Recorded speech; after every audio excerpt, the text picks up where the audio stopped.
Physical Leisure шоуны Филиппин багийн тамирчин Justin Cone Монголд ирлээ.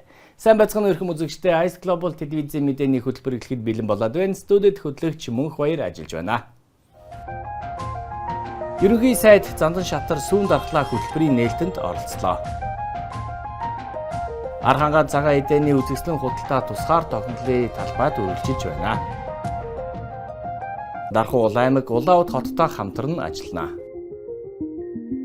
Агуй хорны дайны хүнд бэрхийг туулсан Оросын бус нутгийн тухай уран сайхны киног Монголын үзэгчид анх удаа танилцууллаа. Я очень надеюсь, что, конечно, Монголын үзэгчид энэ киног үнэлнэ гэдэгт чин сэтгэлээсээ найдаж байна. Танай телевиз бидэнд маш их туслаж, киног Монгол хадмалтай болгосонд баярлалаа. Уран хас Адамсын гэр бүл хүүхдийн чинээ ээж сонгодог болон домогт киноны хөгжим ардын урлагийн тоглолт.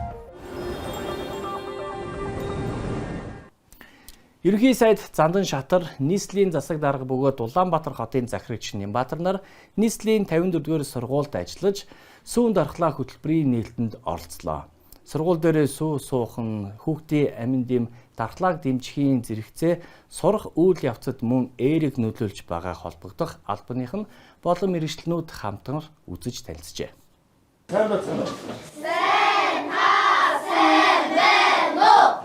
Нийслэлийн эрхийг боловсролын 1-5 дугаар ангийн сурагчдад энэ сарын 26-наас эхлэн 7 хоногт 3 удаа сүү өгч эхэлсэн. Энэ үйл ажиллагааг нийслэл, иргэд, эцэг их, асрах хамгаалагч гэсэн 3 талын оролцоотой хэрэгжүүлж байна. Хөтөлбөрт нийтдээ 170 гаруй сургуулийн 189 мянган сурагч хамрагдаж байна. Уг хөтөлбөрт үндэсний тэргүүлэгч аж ахуйн нэгжүүд хамтран ажиллаж байна.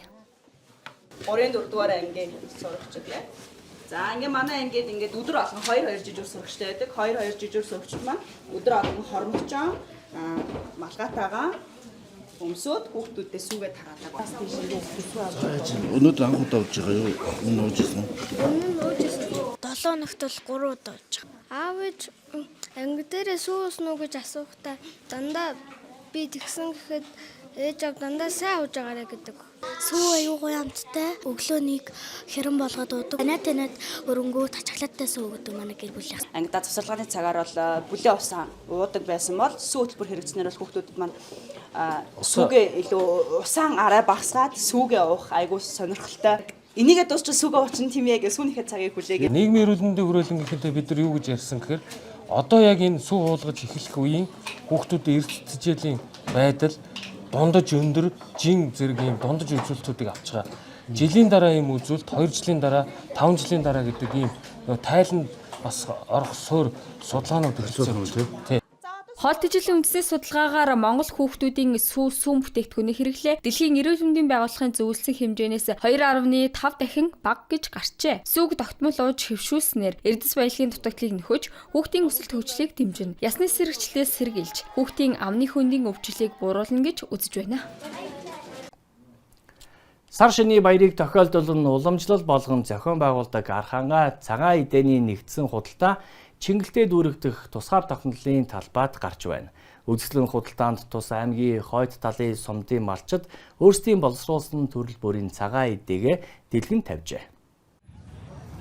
Архангаа аймаг ааруул цагаан эдээгээрээ алдартай. Тиймээс сар шөнийн баярын өдрүүдэд тус аймгийн бүтээгдэхүүнийг олж авах гэсэн эрэлт хэрэгцээ ихсдэг байсан цаг саяхан. Өнөөдөр малчид уламжлалт арга технологиор боловсруулсан экологийн цэвэр бүтээгдэхүүн болох сүү цагаан эдээгээ малчлын хотноос нийслэлийн хэрэглэгчдэд шууд хүргэхээр ирдэг болоод 10 дахь жилтэйг золгож байна. Хинэгний амд амьтснаар бус гарал үүсэл эрүүл ахуйн баталгаатай бүтээгдэхүүнийг энд худалдаалж байгааг зохион байгуулагчдын зүгээс онцолж байна. Манай Арангаа аймгаас одоо Арангаа аймгийн бараг бүх сумдууд ирсэн байгаа юм. Чулууд, Хангаа, Цахир, Эрдэнэ мандал, Булган тэгэл урд хүмүүс Синкэрм гэх бүгд ирсэн байсан. За би бол үзсэн улдаанд одоо энэ брэнд идэгээд энэ эко идэгээд онья ээжги, ширгэмэл тавгийд, цөрөм тэгээд юу байна? Шартос өөрчн юу байлаа. Нэг иймэрхүү юмуд зарж байна да. Би болохоор ингээ бүх төрлийн цагаан эдээтэй ирсэн байгаа. Одоо 10 гаруй жил оролцож байна. Цагаан эдээнүүд хүн хань шамарш байгаа юм бол. Цагаан эдээний үн ханшуул юу вэ? Тавгийн харуулт нь орлогоос 550-600 мянгатай байна. Энгийн ийм аруулууд нь болохоор 45-аас 40 мянгатай байна. За ер нь манай Аранхангайн цагаан эдээ бол Аранхангай бол ерөнхийдөө цагаан эдээ гэдэг алдартай шүү дээ тийм. Одоо амт чанаар одоо сарлагын сүү сарлагын эдээ гэдэг л бол одоо тэр чигээрэл битмэн байдаг л да. Тэрүүгээрээ онцлогтой юм да. Малчид сүүн аруул, артны аруул, идэ, зөөхий, шар тос, хатаасан бяслаг, шар сүүний чихэр зэрэг баярын ширээнд нэг хэрэгцээтэй бүтээгдэхүүнтэй иржээ. Үүний хувьд 1 кг аруул 30-аас 50 мянган төгрөг, хорхон аруул 35-аас 45 мянга, өрөм 35-аас 40 мянга, цагаан тос 35 мянга, мехэртэй тос 35-аас 40 мянга, шар тос 55-аас 60 мянга, тавгийн ком аруул том жижигээс хамаарч 500-аас 600 мянган төгрөгийн үнэтэй байна. Цагаан эдээ бол ер нь жоохон өсөлттэй л байна шүү дээ. Нэг нөгөө шардос одоо цагаан эдээ өрөм. За тэгээд саяын аруул ихлэ 480 гэдэг чи одоо хүнтэй байгаа шүү дээ. Одоо нөгөө хээлцэн аруул тийм ээ. А жижиг нь бол 250-аас одоо тэр голдоогоо 250-тай байгаа. Үнтэй гайгүй л явж байгаа л тэгэл сонгоод авлаа. Манай би өөр арангаа хүмүүст тэгээд дандаа жил болгоё арангаа эднээс цагаан эднээс авдаг. Үзэсгэлэн худалдаанд Аранхангай аймгийн Тариад, Захир, Чулуут, Хангай, Өндөр улаан, Их Тамир зэрэг сумдын малчид оролцож байна. 2 дугаар сарын 15-ныг дуустал өдөр бүр 10-аас 19 цагийн хооронд үргэлжлэх үзэсгэлэн худалдаанд оролцогчид нийслэлийн иргэд цагаан сарын баяраа тэмдэглэхдээ цагаан эдээг түлхүү хэрэглэх болсныг онцолж байв. Жанживдэрч Бастэрч, Евгений Павлов, Гамбат Пасансүрэн, Пүрвсүрэн, Марлма, Iced Global. Цагаан эдэний үн ханш тагооны өрөм 5-аас 13 мянган төгрөг, 25 ширхэгтэй дээшний аруул 150 мянган төгрөг, ээзгийн 1 кг нь 10 мянга, шар тос 15 мянга, хэвтэй чихэрлэг аруул 15 мянга, энгийн чихэртэй аруул 13 мянга, цөрөн буюу жижиг аруул 13 мянга, бор тос 15 мянга, хорхон аруул 15 мянга, чихэртэй нь 12 мянга, сүү 1 литр нь 3 мянга, хурууд 10 мянга, сүүн аруул 20 мянга, тавг засах хайлмаг 1 кг нь 15 мянга, дээжний толгой аруул 15 мянган төгрөг тус байна. Дархан улаан аймгийн иргэдийн төлөөлөгчдийн хурлын төлөөлөгчид Оросын холбооны улсын бүгд найрамдах Бурят улсын нийслэл Улаануд хотноо айлчилж байна. Тэд Улаануд хотын зөвлөлийн гишүүдтэй албан ёсоор уулзаж хамтран ажиллах гэрээнд гарын үсэг зурсан байна. Дархан хот болон Улаануд хотын хооронд анх 1967 онд ах дүүгийн харилцаа тогтоох гэрээнд гарын үсэг зурж байжээ. Тухайн үед эдгээр хотуудын хооронд найрсаг харилцааг хөгжүүлэх, бүхэл бүтэн үйл ажиллагааны төлөвлөгөө боловсруулсан байдаг. Ингэхдээ гол анхаарал нь аж үйлдвэр, эдийн засаг, нийгэм, соёлын салбарт туршлага солилцох, ажлын талаар мэдээлэл цуглуулахад чиглэж байжээ. Өнөөдөр бол түүхэн өдөр. Дархан улаан аймгийн төлөөлөгчдийн баг анх удаа ийм олон хүний бүрэлдэхүүнтэй Улаанудад ирж Улаануд хотын зөвлөлийн төлөөлөгчдтэй уулзлаа. Бид тэднийг ирсэнд баяртай байна. Энэ бол бидний хооронд харилцаа холбоо болон туршлага солилцох үйл ажиллагаа юм а. Тэрний хэлсэн үгэнд Дархан улаан аймгийн төлөөлөгчид талархлан илэрхийлэн хоёр хот болон ард түмнүүдийн хооронд гүн гүнзгий харилцаа холбоо хэдэн 10 жилийн дараач үргэлжилсээр байгааг тэмдэглэлээ. Энэ уулзалт маань одоо иргэдийн төлөөлөгчдийн хурал диктатуудын зөвлөлийн хооронд бол хамгийн анхны удаа уулзаж байгаа, санамж бичигт гарын үсэг зурж байгаа, албан ёсны протоколны арга хэмжээ зохион байгуулж байгаа ийм үйл явдал юм байгаа юм. Уулзалтаар хоёр талын харилцаа, эдийн засаг, бизнес эрхлэхээс эхлээд залуучуудын бодлого, спорт, соёл урлаг хүртэл бараг бүх гол салбарыг хамарч байна. Энэ жил Улаануд хот байгуулагчны 360 жилийн ой тохиож байна. Ойг тохиолдуулан зохион байгуулж байгаа хамтарсан үйл ажиллагаа нь хоёр хотын түүхэнд гэрэл гэгээтэй хуудас үлдээн гэдэгт итгэлтэй байгааг онцоллоо. Мөн уулзалтын үеэр Монголоос ирсэн зочдод Бурятын нийслэлд байрлах нийгмийн ач холбогдолтой хэд хэдэн байгууламжийг үзүүлсэн байна. Энэ талаар дараагийн хөтөлбөрөөр дэлгэрэнгүй мэдээлнэ. Iced Global Улаануд хотоос Лера Каратуева бэлтгэлээ. Эрхэм үзэгчдээ гол үйл явдлын мэдээллийг цөөн хормоор үзүүлье. Бүрэлдэхүүн цахилгаан станц оройн оргил ачааллын үед 230 мегаватт эрчим хүчийг нэгдсэн шүлжээнд нийлүүлж чадвал цахилгаан хязгаарлахгүй байх боломжтой. Гэвч 100 мегаваттаас хамгийн дээд талдаа 200 мегаватт хүрч байна гэлээ. Бүрэлдэхүүнээр бол нэг 120 орчим хүний бүрэлдэхүүнтэй 4 баг тасралтгүй ажиллаж байна. Одоогор доголдол бол арилаагүй, тогтворгүй юм байдалтай байна. Түүнчлэн тус станц өдрийн цагаар 180 мегаватт эрчим хүчийг нэгдсэн сүлжээнд нийлүүлж чадвал өдрийн цагаар цахилгаан хязгаарлахгүй байх боломжтой гэлээ. Улаанбаатар хотод хонь өхөр ямааны мах өмнөх 7 хоногоос тэг 18-аас 3.5%-аар нэмэгдсэн байна. Тодорхойлбол хоньны ястай мах 1 кг-нд 365 төгрөгөөр нэмэгдэж 18,849 төгрөг, өхрийн мах 196 төгрөгөөр нэмэгдэж 24,172 төгрөг, ямааны мах 494 төгрөгөөр нэмэгдэж 14,820 төгрөг болжээ. Харин бусад гол нэрийн бүтээгдэхүүний үн доктортой байна. Валют солиулах гэж мөнгө шилжүүлж зайлуулсан явдал дахин гарлаа.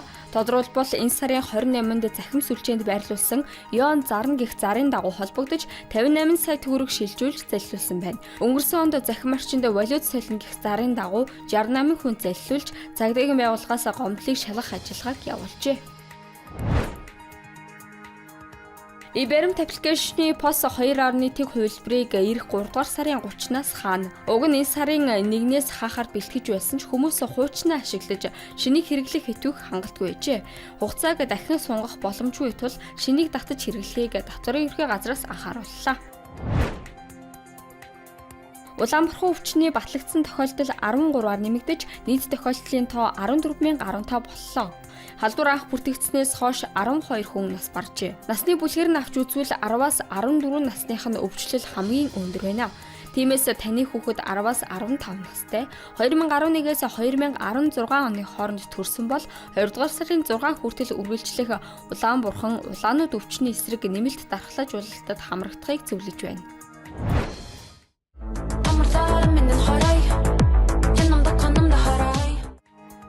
Улаан хотноо болох нүүдэлчдийн дуу хоолойн наадамд Аяла хамтлаг оролцож бийг зохион байгуулагчдын зүгээс зарлалаа. Башкирстаны өрмөсийн трёг шүтэн бишрэгчэд бурайдад цөөнгүй. Тиймээс тэдэнд гинтийн сайхан мэдээ болж байна.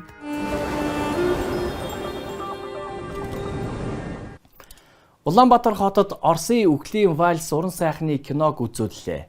Киноны нээлт хүлээлтээс давж үзэгчдийн суудал хүрэлцээгүй байв.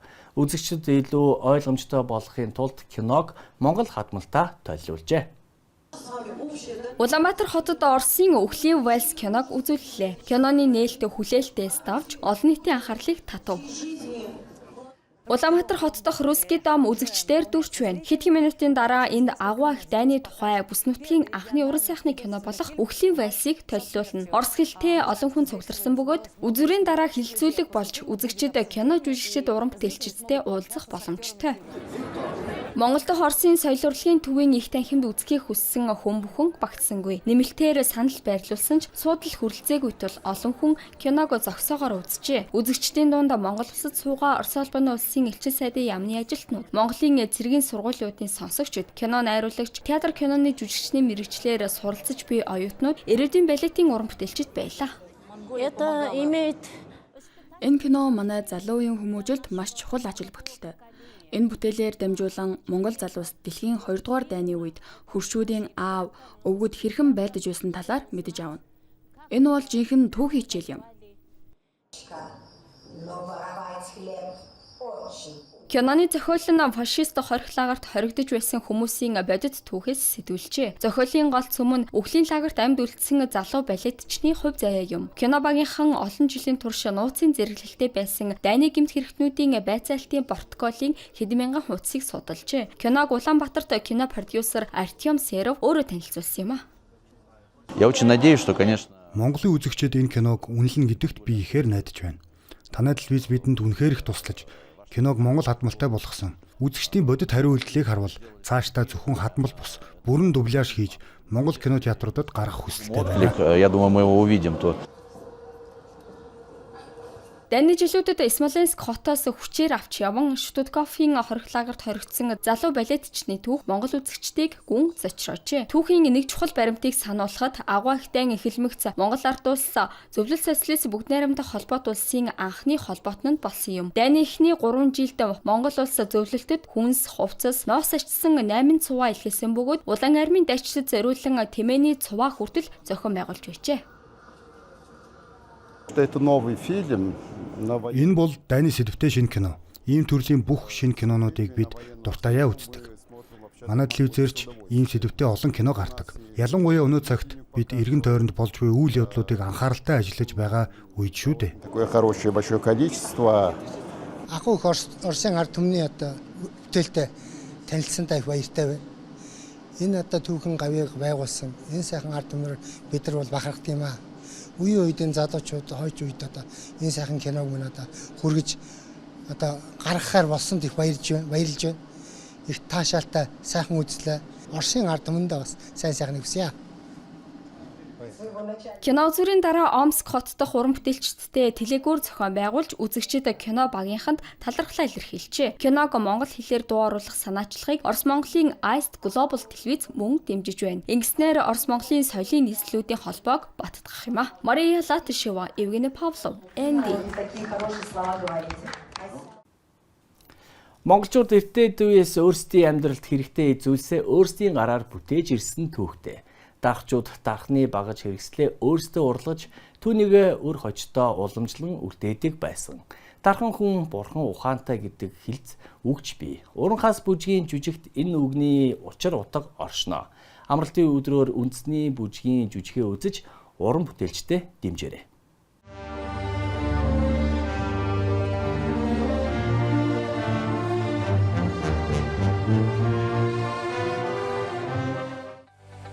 Улсын дөрвийн Эрдмийн театр энэ амралтын өдрүүдэд уран хас бүжгийн жүжигийг тоглоно.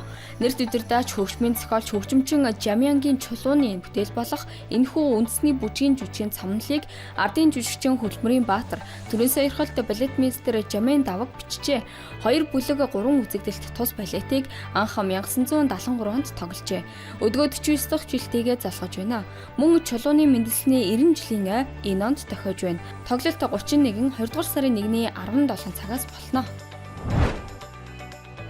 Улсын хүүхэд залуучуудын театрт 31-ний 17 цагаас Адамсын гэр бүл Энедмийн аимшигын мюзикл жүжигийг тоглоно. Тус жүжигийг гавьяат жүжигчин Намсрын Ариун болт найруулан тавьсан бөгөөд саяхан нээлттэй хийснээс хойш эрэлттэй жүжигийн нэг болоод байна.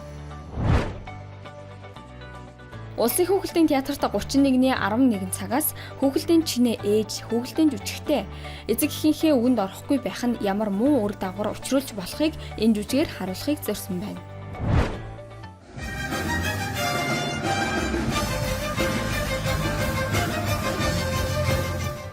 Камерын ансамбл BN-ийн авьяаслаг залуус дэлхийн алдартай хөгжмийн зохиолчдын бүтээлүүдийг соёлын төв өргөнд 31-ний 15, 18, 21 цагаас тус иршиглүүлнэ. Түүнчлэн энэ үеэр дэлхийн домогт киноны дуу хөгжим бас иршиглэнэ. Хүүхэд багчуудын чөлөөт цагийг зөв боловсон өнгөрүүлэхэд зориулан байгуулсан анхны гадна дотор үйлчилгээтэй Жонон өвлийн парк 31-ний 10 цаг 30 минутаас бяцхан үйлчлүүлэгчтэй хүлээж байна. 20 гаруй төрлийн хөтөлбөрт хамрагдан бүтэн өдрийг эцэг их асар хамгаалагчдынхаа хамтаар хөгжилтэй зугаатай өнгөрүүлэх боломжтой.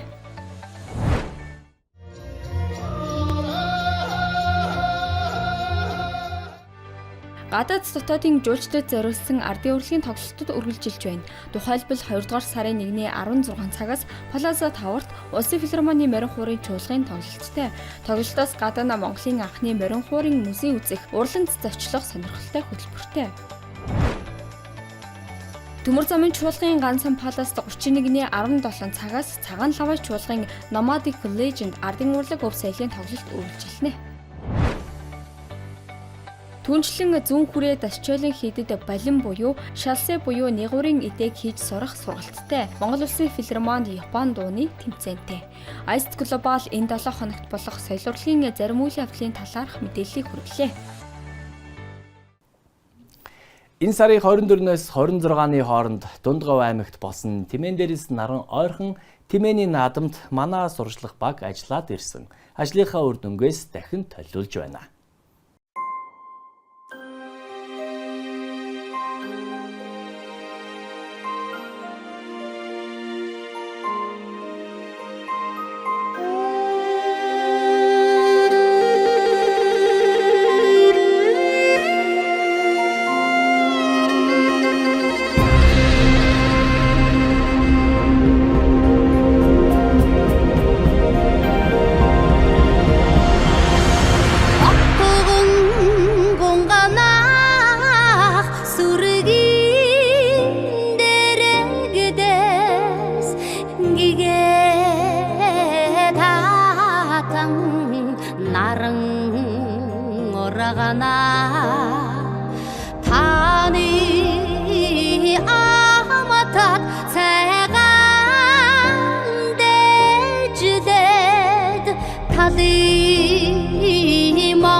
он аммагалаа